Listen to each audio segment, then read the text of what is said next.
네, 여러분 안녕하세요. HTML과 CSS에 대해 배워보는 25번째 시간입니다. 자, 이번 시간에는 이 그리드 박스라는 것에 대해서 한번 배워보도록 할 건데요. 이 그리드 박스라는 건 쉽게 말씀드려서 이렇게 하나의 그리드 컨테이너 요소를 먼저 지정해주고 이 안에 이렇게 가로축과 세로축을 이렇게 만들어서 이 안에 각각의 요소들이 있잖아요. 이 요소들의 크기와 레이아웃을 배치해주는 이런 문법이고요. 자세한 사용은 보시면은 이 그리드 레이아웃이란 이름 그대로 격자 형태의 레이아웃이에요. 그래서 먼저 이렇게 그리드 컨테이너를 지정을 해주게 되고요. 그리드 컨테이너가 이렇게 있죠. 이렇게 그리드 컨테이너를 지정하게 되면 이 안에 있는 요소들은 그리드 아이템이라고 불러요. 그리드 아이템, 그리드 요소.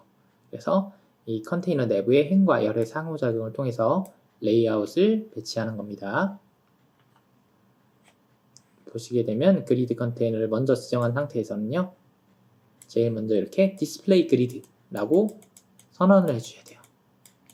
이게 그리드 박스의 제일 처음 사용 방법이고요. 디스플레이 그리드 선언을 작성하시게 되면 그리드 형식으로 이렇게 표현이 되는데요. 이게 가장 일반적인 그리드 방식이에요. 일반적이지 않은 인라인 그리드 방식이 있는데요. 인라인 그리드로 이렇게 선언을 하시게 되면 이 안의 요소를 지금 인라인 방식으로 표현한다 이런 뜻이거든요. 이쪽은 일반적이지 않아서 이거는 조금 사용을 추천드리지 않습니다.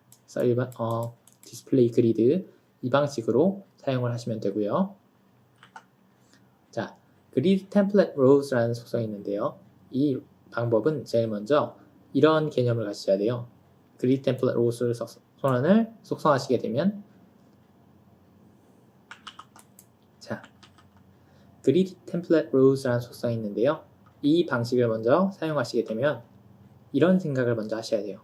여기 그리드 템플릿 로우스를 먼저 그리드 컨테이너 안에 선언을 해주시고요.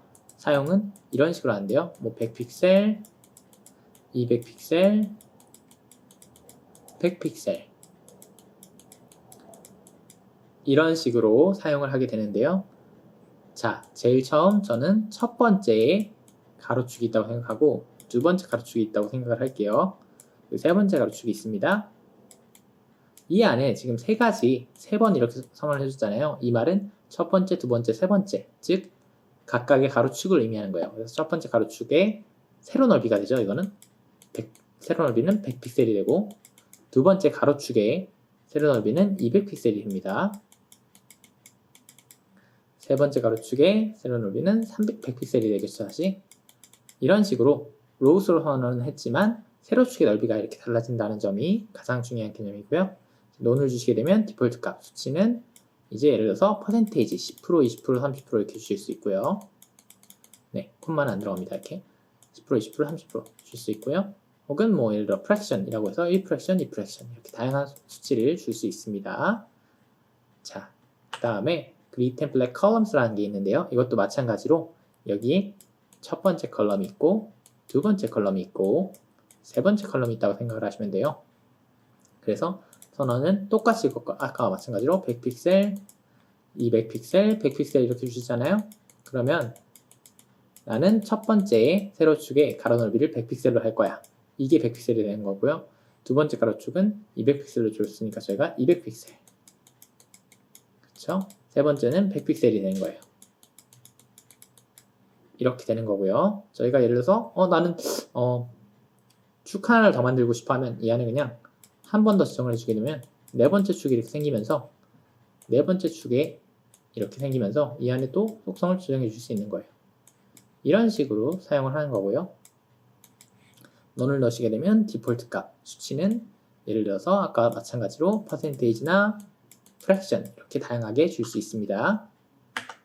자, 그리드 갭이라는 속성이 있는데요. 이 그리드 갭은 기본적으로 노멀 값을 주게 되면 기본값이 들어가고 이 수치는 예를 들어서 저희가 10픽셀을 주게 되잖아요.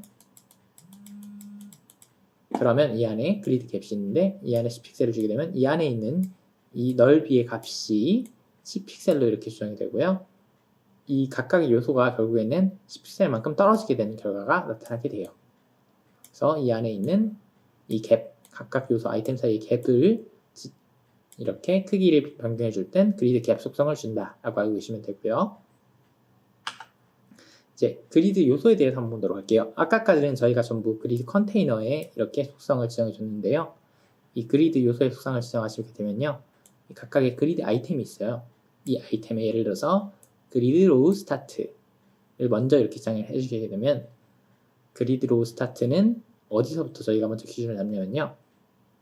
이 셀의 그리드 로우 요소라고 그냥 생각을 하시면 돼요. 그리드 로우 요소는 전반적으로 첫 번째 이 보더선, 두 번째 보더선, 그리고 세 번째 보더선, 네 번째 보더선 이런 식으로 생각을 하셔야 돼요. 그래서 이 첫 번째 아이템에 예를 들어서 이 아이템에만 속성을 그리드 로우 스타트 1에서부터 1을 주고 엔드 3을 주면요.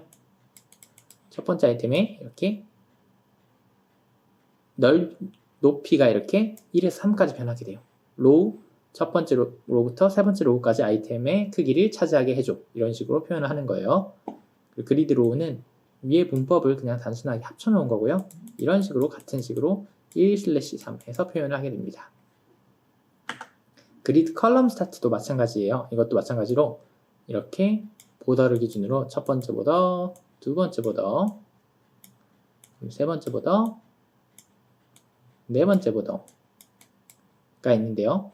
자, 그리드 컬럼 스타트를 주시게 되면 첫 번째 보더, 예를 들어서 이 아이템의 요소에 나는 이 아이템을 첫 번째부터